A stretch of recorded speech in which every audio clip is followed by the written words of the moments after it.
আমরা এখন যে বিষয়টা নিয়ে কথা বলতে চাচ্ছি যে উদ্যোক্তা বিকাশ এবং তরুণ প্রজন্ম যারা আছে বাংলাদেশে, স্যার আমরা জানি যে বর্তমানে বাংলাদেশে এবং ওয়ার্ল্ড ওয়াইড ট্রেডিশনাল জবগুলো অত্যন্ত কমে যাচ্ছে এবং ভবিষ্যতে হয়তো এটা আরও কমে যাবে।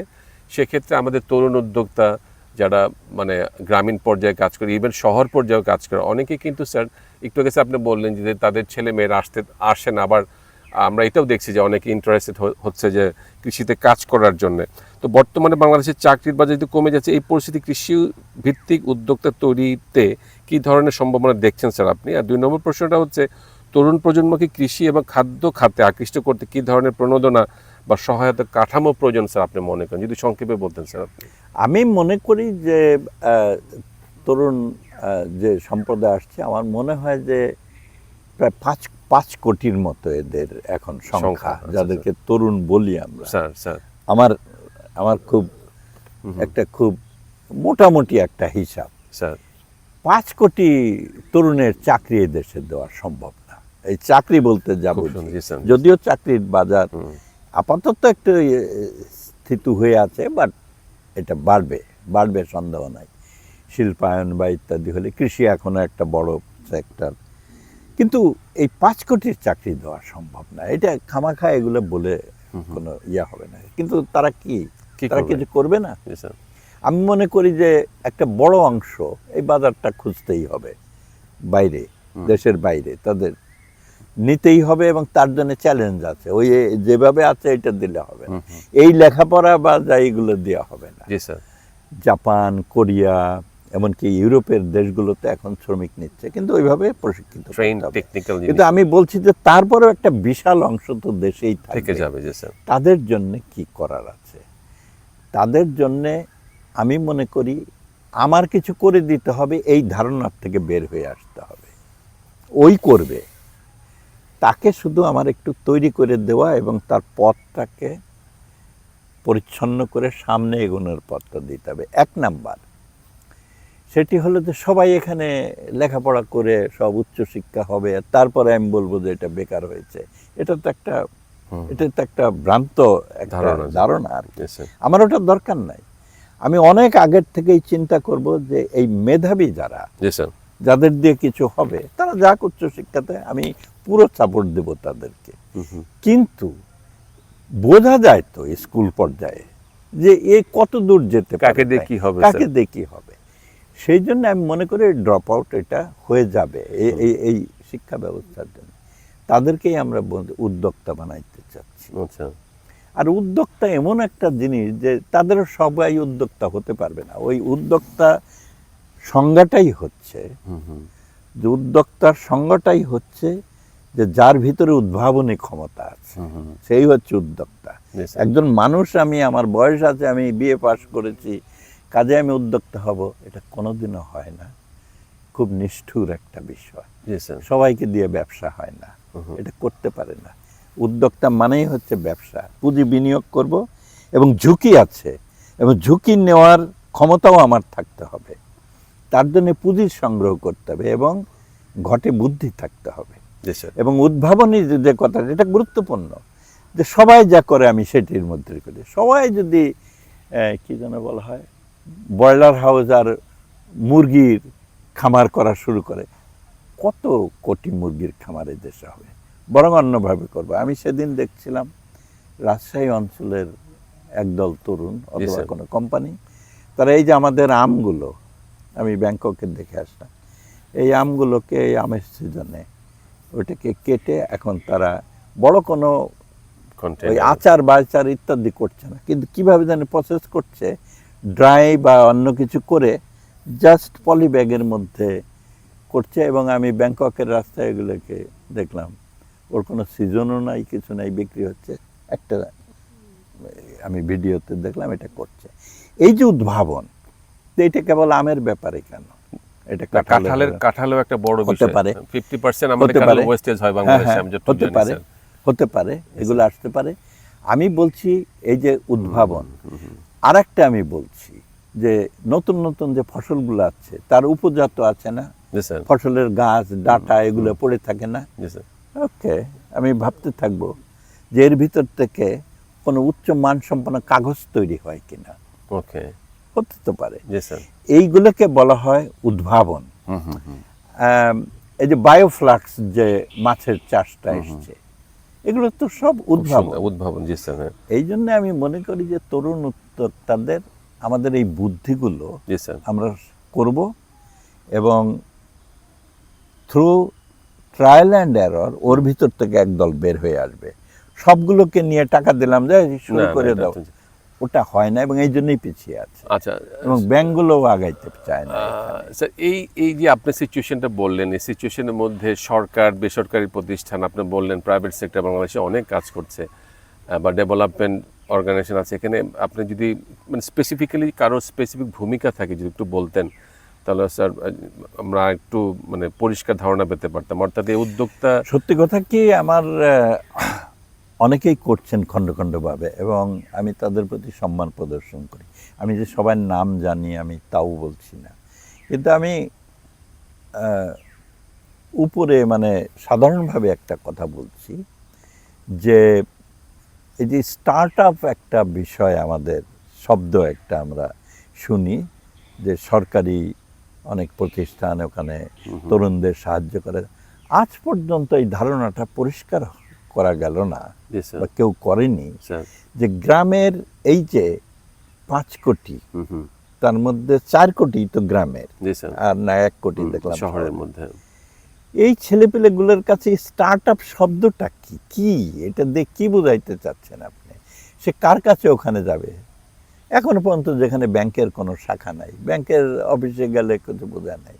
আপনি নির্দিষ্ট কিছু শহর বা পেরিয়ারবান এলাকাতে কিছু কাজ টাজ করে একটা দেখাতে পারেন, কিন্তু এই যে অসংখ্য উদ্যোক্তাদের এরকম কিছু গড়ে উঠছে বলে আমি মনে করি। দ্বিতীয় যে ঘটনাটা ঘটছে, আমি মনে করি যে যথেষ্ট এনজিও, স্যার, পিকেএসএফ পিকেএসএফ এর নামটা আমি অবশ্যই জোরে সরে বলবো, অবশ্যই স্যার। অত্যন্ত প্রশংসনীয় কিছু কাজ তারা করছে ওকে। এবং বর্তমান যে ব্যবস্থাপনা আছে তারা অনেক বেশি ডাইনামিক এই কাজগুলো করছে। ওনাদের অনেকগুলো আইডিয়া আছে, আচ্ছা। আমরা এখনো ভালো করে ওগুলো বোঝার চেষ্টা করিনি। তারপরে সরকারের তো নিজস্ব দপ্তরই আছে বোধহয়, যুব উন্নয়ন অধিদপ্তর। হ্যাঁ, কিন্তু আমি বলছি কি যে ওই সনাতন পদ্ধতিতে ধারণার ভিতর থেকে বের হয়ে গিয়ে এটাকে উদ্ভাবনী শক্তির বিকাশের যে অবয়ব, সেটা ভালো করে ভাবতে হবে। ওর জন্য স্কুল কলেজের ব্যাপার না, এটা অন্যভাবে। না না না, থ্যাংক ইউ সো মাচ। আপনার মুখ থেকে অনেক শুনলাম, আপনি আমাদের অনেক সময় দিচ্ছেন স্যার। আমি স্যার ভবিষ্যৎ দৃষ্টিভঙ্গি এবং পরামর্শ যদি স্যার আপনার কাছে একটু দয়া করে শুনতে চাই, সেগুলো হচ্ছে আগামী 10 বছরে বাংলাদেশের কৃষি অর্থনীতিকে আপনি কোথায় দেখতে চান স্যার, যদি একটু বলতেন স্যার।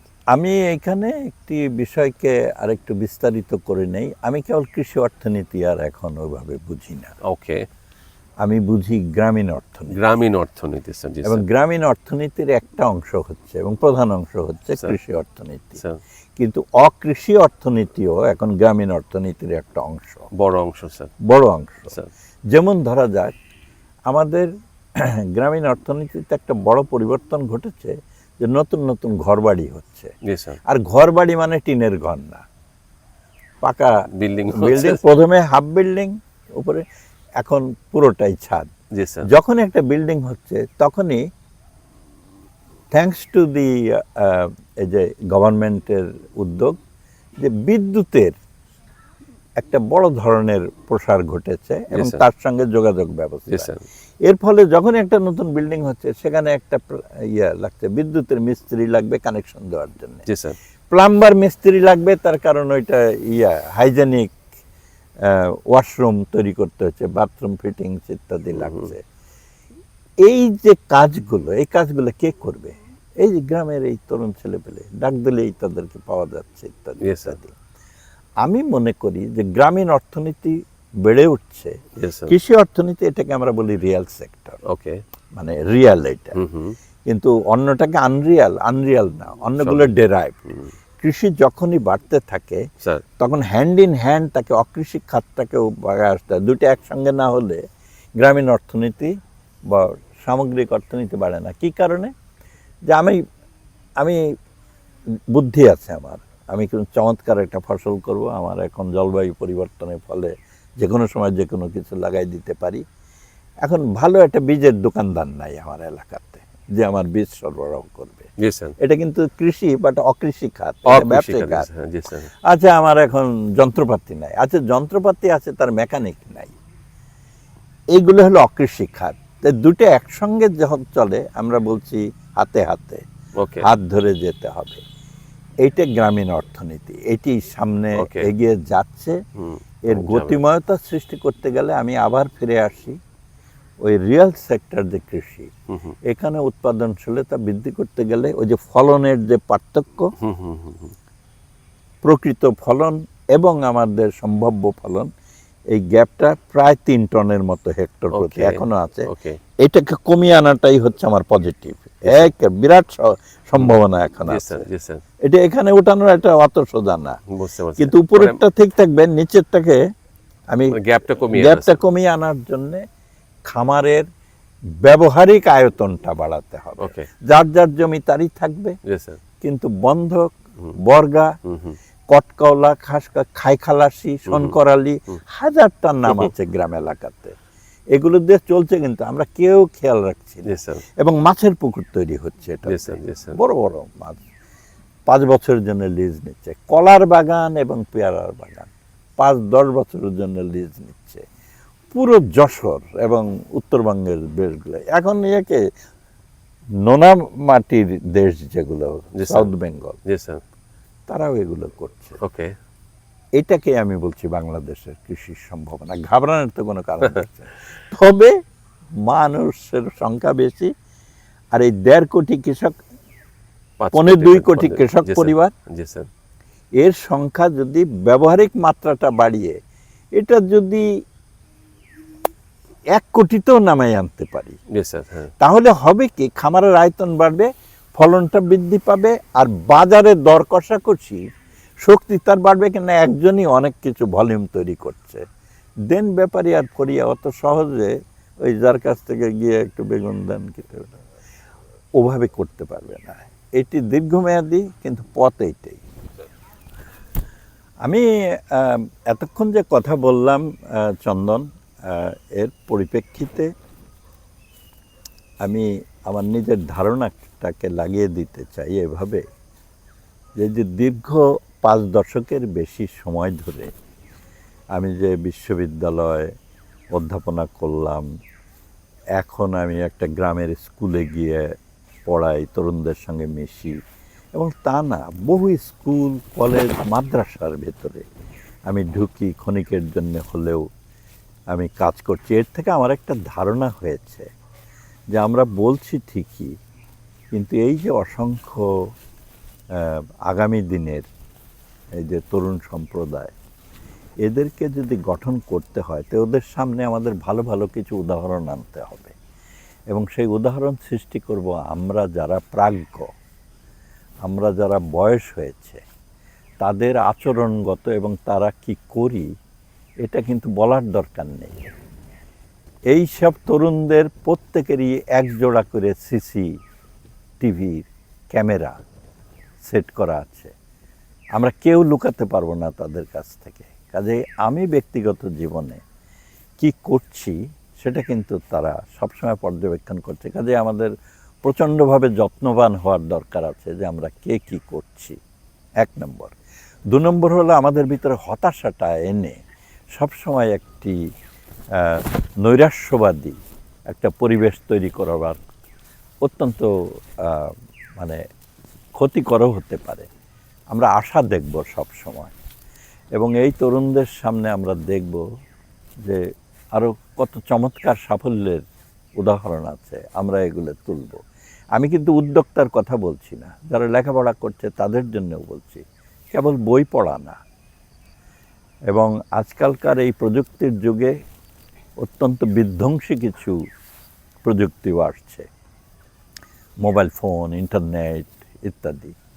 এগুলোরও যথেষ্ট পরিমাণে বিচার বুদ্ধি সম্পন্ন ব্যবহারটাও আমাদেরকে শিখতে হবে, এবং এখানেও বড়দের একটা বড় কর্তব্য আছে।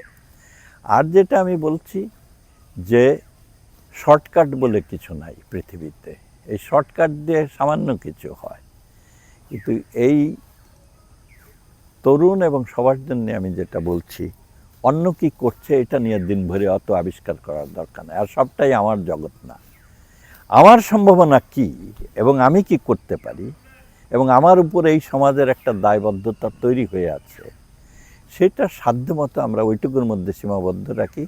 সময়টা দুষ্প্রাপ্য সম্পদ, সময়টা কেনা যাবে না, কিন্তু সব কিছু কেনা যায়, সময় কেনা যায় না।